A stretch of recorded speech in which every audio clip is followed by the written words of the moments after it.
Saúde a Igreja do Pai do Amado Jesus Cristo. Amém. Sejam todos bem-vindos à casa do Pai, porque Ele se alegra com a sua presença. Então vamos à palavra de hoje, que está no livro de Lucas.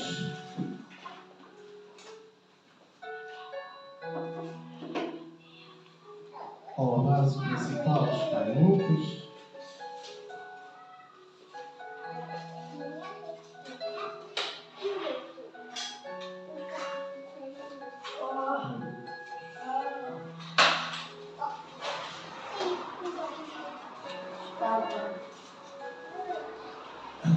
Então, no livro de Lucas,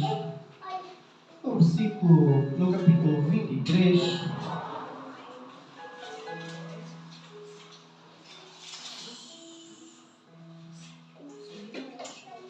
Lucas 23, e no versículo 34, na parte A, podemos ler: mas Jesus dizia: Pai, perdoa-lhes, eles não sabem o que fazem. Aleluia!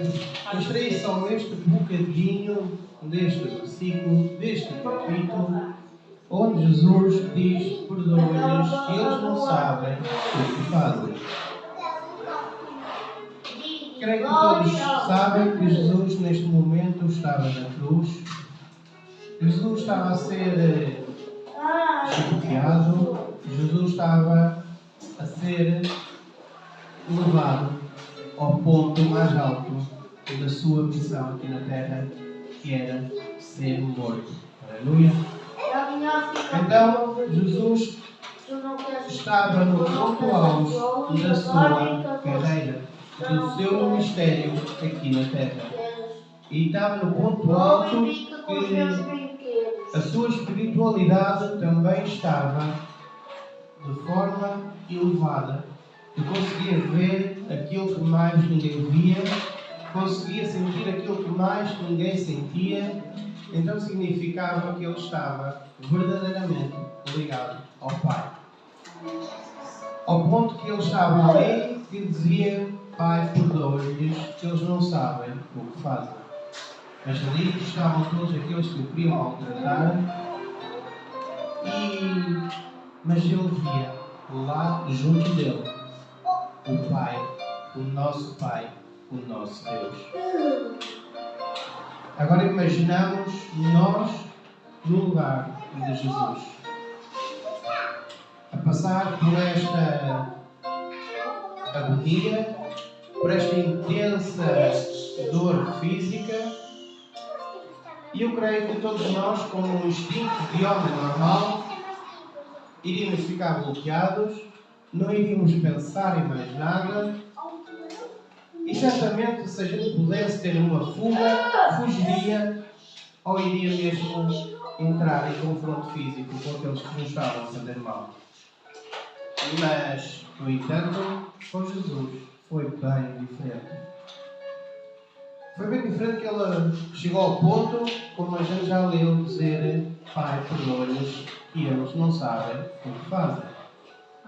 Aqui é um segredo, é um ministério de Jesus, é um segredo que nós podemos transportar para a nossa vida.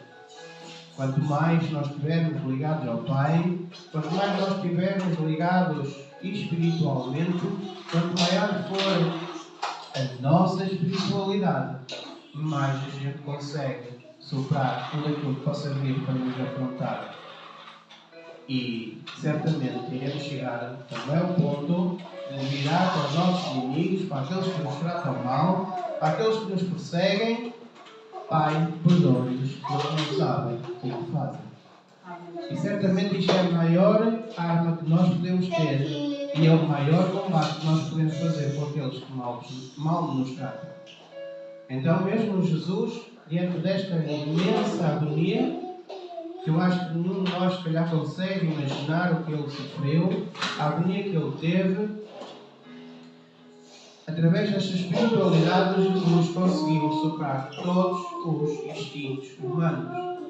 Porque Jesus, aqui na Terra, foi homem, foi 100% homem, teve os mesmos sentimentos que nós, passou pelas dificuldades que nós passamos, certamente ainda mais, e conseguiu superar todas elas com este maravilhoso testemunho. Se os testemunhos edificam a nossa vida, os nossos testemunhos, o testemunho de Jesus edifica muito mais. Se a gente olhar, se a gente os ler, se a gente os absorver com os olhos espirituais. Aleluia!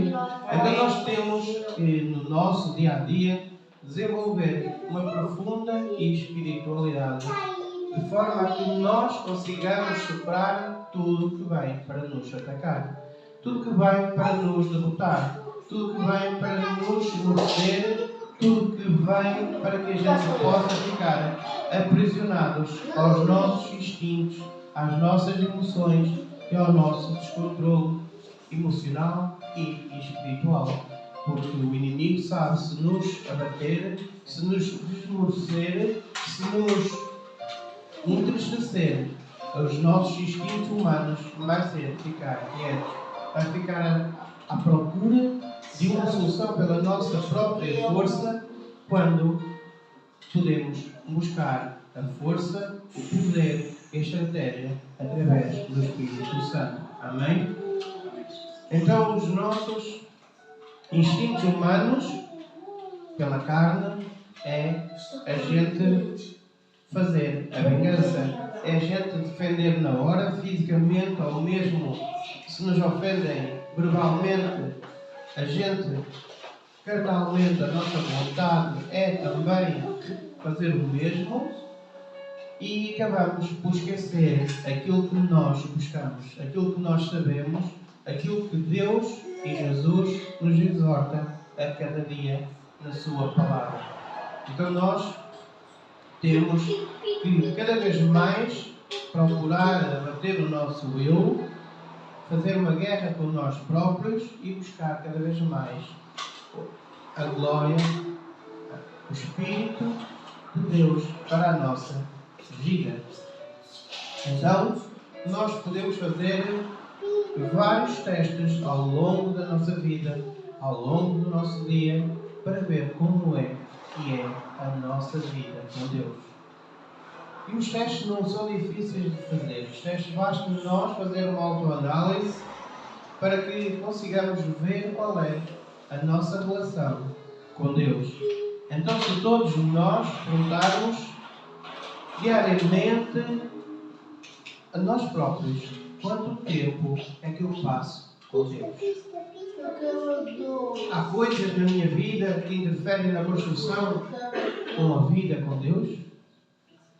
Deus é a minha prioridade número 1. Se nós fizermos estas 3 perguntas diariamente ao nosso eu, nós iremos ver em que ponto espiritual nós estamos. Qual é a nossa ligação com o Pai? Qual é o nosso relacionamento com Jesus, com Deus e com o Espírito Santo? Os 3, não só. Mas se a resposta for positiva, é sinal que nós estamos no caminho certo. Nós estamos naquele amor perfeito, estamos envolvidos num verdadeiro relacionamento com o Pai. Porque é a mesma coisa de nós, quando estamos apaixonados pela nossa esposa, pelo nosso marido, pelo nosso namorado, nós queremos estar sempre com essa pessoa. Eu, pelo menos, quero estar. Então, com Deus é a mesma coisa. Se nós temos um relacionamento íntimo com Deus, devemos estar sempre na sua presença. Queremos passar o maior tempo junto dele. Queremos conversar com Ele. Queremos fazer tudo com Ele. Compartilhar os nossos pensamentos, compartilhar os nossos segredos, porque Deus também quer o mesmo connosco.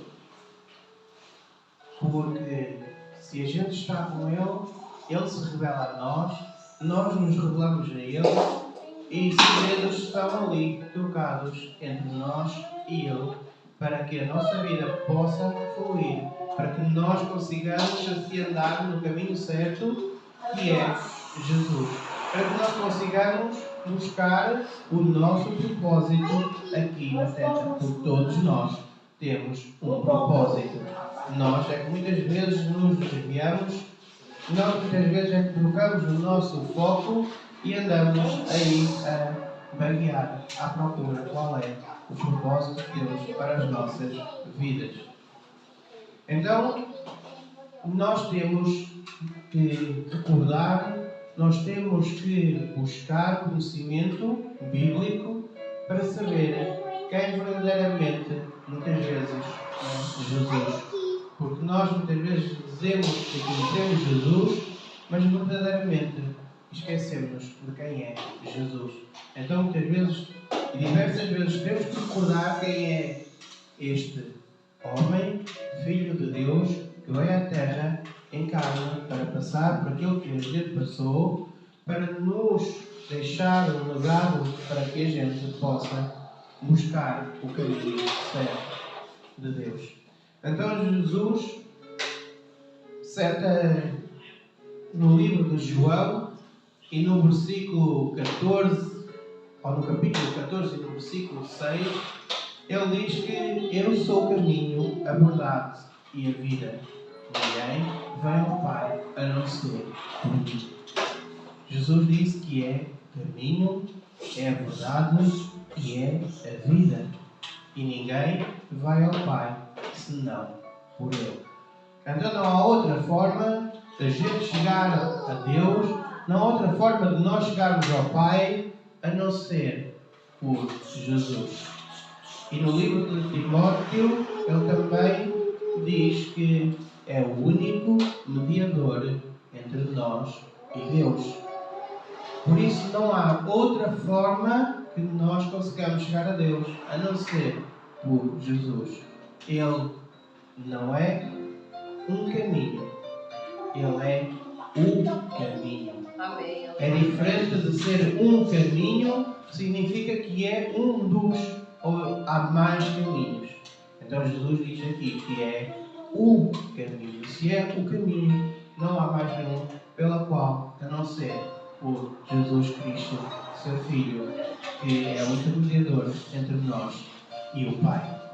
Então nós já sabemos que Jesus é o caminho, é a verdade e é a vida.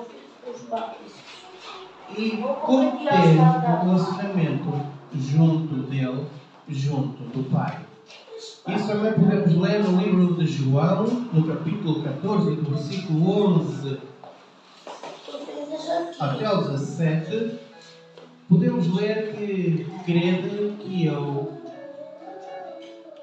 estou no Pai e o Pai está em mim. Então existe ali uma junção, os dois acabam por estar num só. Ele está no Pai e o Pai está nele. Crede, ao menos, pelas mesmas obras. E em verdade vos digo que quem crê fará as obras que eu faço e outras maiores fará. Aleluia! Então nós podemos ver que Jesus fez muitos milagres. Muitos outros que não estão relatados, mas que eu creio que ele fez. Mas ele, aqui na sua palavra, diz que aquele que crê nele fará as mesmas obras e muitas mais fará. Então significa que nós podemos fazer o que Jesus fez, significa que nós podemos fazer mais do que aquilo que Jesus fez enquanto aqui esteve na Terra. Aleluia! Então nós temos que buscar a sabedoria, temos que buscar o conhecimento e, acima de tudo, temos que alinhar a nossa vida com o nosso Criador. Então aqui, continuando a ler, diz: porque eu vou para junto do Pai e tudo quanto vocês pedirem em meu nome, isso farei a fim que o Pai seja glorificado. Então, você não tem, como eu costumo dizer, e como está escrito na Bíblia, Porque não sabem pedir. Porque se souber pedir, tem.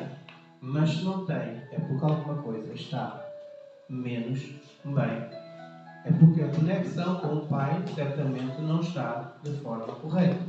Porque aqui diz que tudo o que nós pedimos em nome dele, ele nos dará para glorificar o nome de Deus.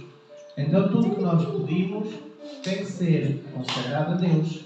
Tudo tem que ser para a honra e glória do nome de Deus. Porque aquilo que a gente pede para os nossos próprios deleites, certamente fica na lista de pedidos, à espera que nós reconheçamos a nossa vontade, o nosso desejo, o nosso eu a pedir, para que as coisas possam mudar.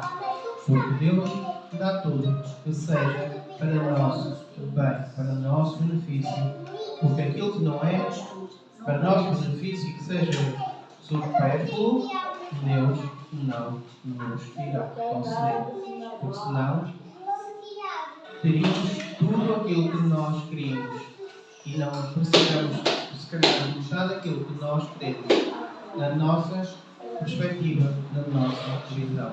Então nós temos que ter aquilo que Deus quer, aquilo que Deus aprova, porque isso sim é bênção do Pai. Amém? Então, continuando a ler, diz que meu filho,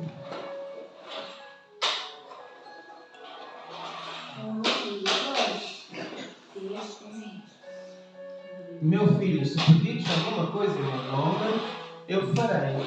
Se me amais, guardais os meus mandamentos, e eu vos darei ao Pai, e Ele vos dará outro Consolador, que esteja para sempre conosco, o Espírito da verdade que o mundo não pode receber.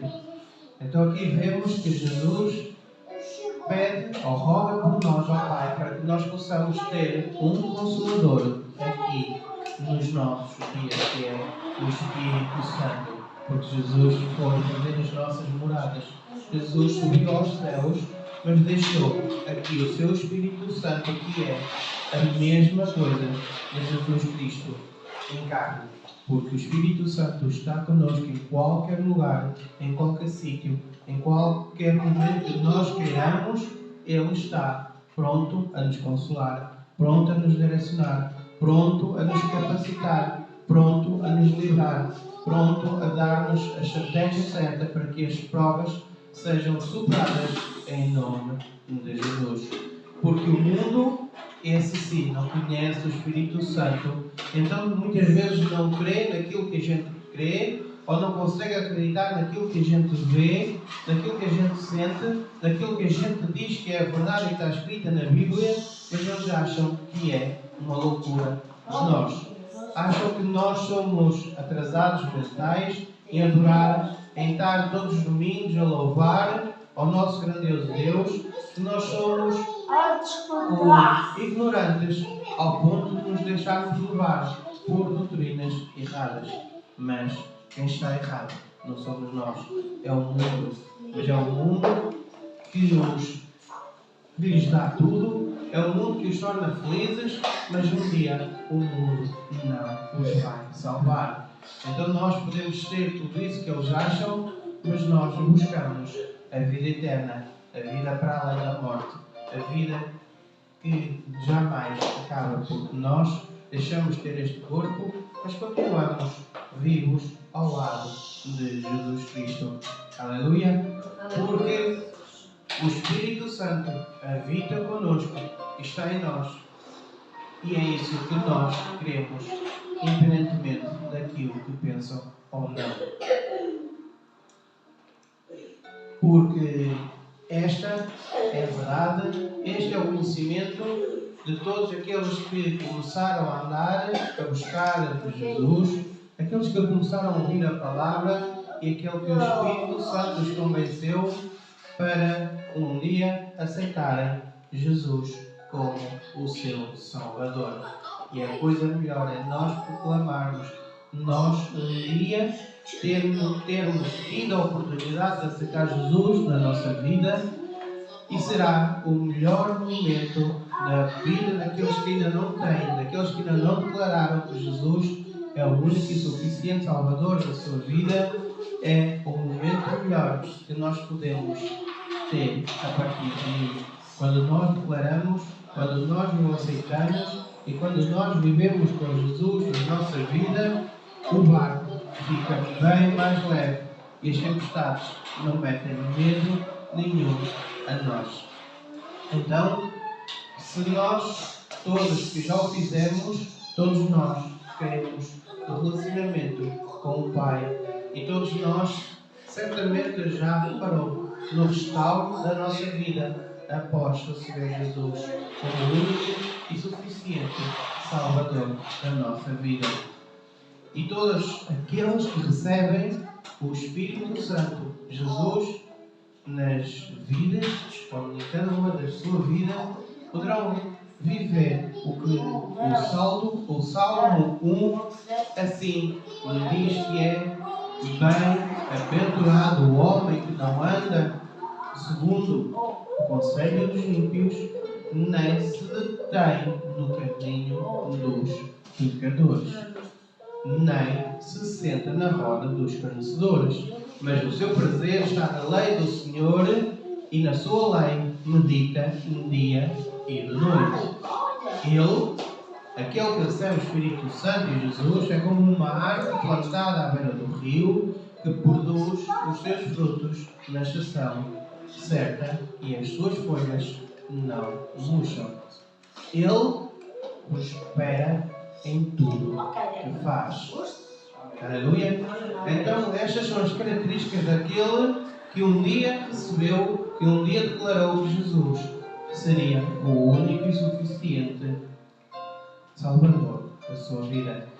Isto é aquele que um dia poderá assim aceitar Jesus e poderá viver estas maravilhas. Então nós temos que olhar para estas pequenas escrituras e fazer uma autoanálise da nossa vida, como é que ela está. Porque a palavra do Senhor não mente, porque a palavra do Senhor acaba por testificar a nossa vida.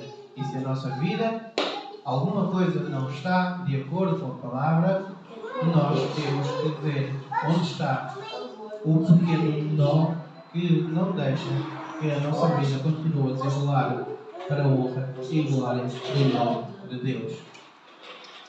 Então nós temos que recordar, como começamos, a espiritualidade de Jesus. Porque Ele diz que nós podemos fazer as mesmas coisas, coisas maiores. Então significa que nós temos que estar também alinhados com Deus e temos que buscar estar com esta espiritualidade como Jesus estava naquele momento na cruz, ao ponto de dizer: Pai, perdoa-lhes, que eles não sabem o que dizem. Quantas vezes nós já usamos esta expressão numa hora de angústia? Certamente, muitas vezes, ou poucas vezes, mas eu creio que poucas vezes nós conseguimos ter uma espiritualidade tão grande numa hora de aflição. Nós olhamos para o problema e não olhamos para quem está connosco, que é Deus, para que possa perdoar aqueles que nos fazem mal e que os possa abençoá-los, mas que possa fazer cair por terra toda a maldade que está no coração do homem. Então, aqui vemos, voltando atrás na hora da cruz, quando Jesus diz: Pai, perdoa-lhes, que eles não sabem o que dizem, nós vemos aí um ponto alto da espiritualidade.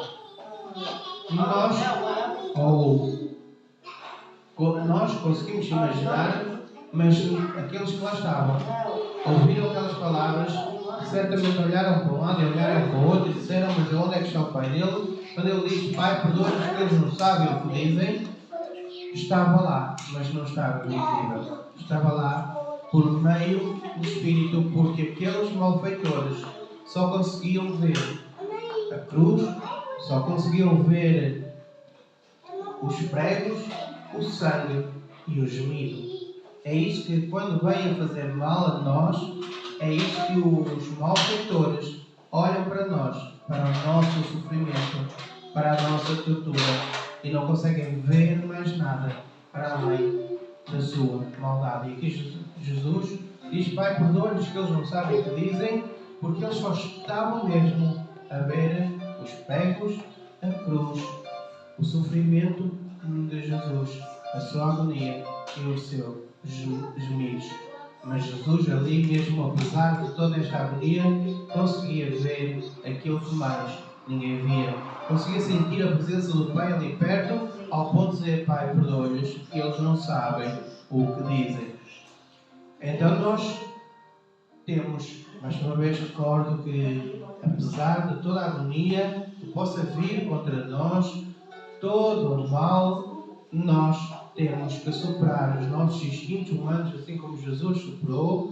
Toda a retaliação nós temos que conseguir superar, e nós temos que evidenciar a nossa espiritualidade, porque é isso que nós professamos, porque é isso que nós declaramos, porque é isso que nós buscamos no nosso dia a dia. Então nós temos que nos preparar dia a dia na nossa profunda espiritualidade, para que nós consigamos superar no nosso dia a dia os instintos carnais, instintos humanos, que eles estão bem presentes na nossa vida, e só nós mesmos é que podemos conseguir aniquilá-los e buscar uma presença espiritual para cada um de nós, para que na hora da aflição nós consigamos superar tudo e todos. Então, hoje nós vamos ter aqui um momento em que nós podemos refletir um pouco também naquilo que Jesus fez, naquilo que Jesus pede, naquilo que Jesus passou, que é o momento da ceia. E esse também é um momento que todos os meses nós temos a oportunidade de ver o nosso modo de viver e recordar a última ceia de Jesus antes de ir à cruz. Então, se nós nestes momentos refletirmos quem é Jesus, e nós entendermos o que Jesus fez na cruz, nós vamos conseguir também buscar um pouco mais de Jesus para as nossas vidas, para que nós consigamos assim estar cheios da presença do Espírito Santo nas nossas vidas, porque é essa presença que revela quem somos em Cristo Jesus. Então nós, para viver ou buscar cada vez mais esta espiritualidade, temos muitas vezes que também ver os nossos erros. E muitas vezes um dos maiores erros da nossa vida é a gente errar e nós não pedirmos desculpa. Nós não perdoarmos ao outro e saber que erramos, mas o nosso orgulho é tanto e permanecermos com a falta de perdão. E o tempo leva a esquecer. Mas Deus não esquece das nossas faltas de perdão para o próximo. Porque se nós não perdoarmos, Deus também não nos perdoa. E isso é um ponto em que nós podemos ver que estamos a ser guiados pela carne e não pelo Espírito. Então nós temos cada vez mais que clamar pela sua presença nas nossas vidas, temos que clamar mais pelo seu Espírito em nós, para que nós possamos ser transformados, para que nós possamos ser convencidos do pecado, porque há pecados que existem em nós que nós não nos convencemos que é pecado, mas é pecado. Porque o inimigo vem buscar, ou vem nos procurar mostrar que aquilo não é pecado, porque é esse o objetivo do inimigo. Fazermos confusão na nossa cabeça para que a gente continue a estar em pecado e a vida eterna não chegue um dia. Porque se nós estivermos em pecado, por muito pequeno que seja, estamos em transgressão com o Pai. Então, nós temos que procurar viver como Jesus viveu, andar como Jesus andou e estar como Jesus esteve em todos os caminhos, em todas as áreas em todas as situações. Porque se nos ofendem, se nos atacam, se nos maltratam, e se a gente reagir como Jesus reagiu, nós estamos verdadeiramente a viver o Evangelho. Estamos verdadeiramente a andar nos caminhos do Senhor. Estamos verdadeiramente quase preparados para subir aos céus e as portas se abrirem para uma vida eterna. Aleluia! Então nós temos que todos os dias renunciar ao nosso eu. Todos os dias nós temos que dizer não às vontades da carne. Todos os dias nós temos que, assim, rejeitar aquilo que o inimigo coloca nas nossas vidas, nas nossas mentes, que é sentirmos uns fracos, uns fracassados, uns desfalecidos aqui na vida e sem propósito algum. Porque isso é o que o inimigo quer para a minha e para a sua vida nos dias de hoje. Fazer com que nós consigamos andar entristecidos, a buscar felicidade, a buscar desejos, a buscar tudo que o mundo nos dá para nos sentirmos alguém. Mas só somos alguém se tivermos o Espírito Santo a habitar na nossa vida. Amém?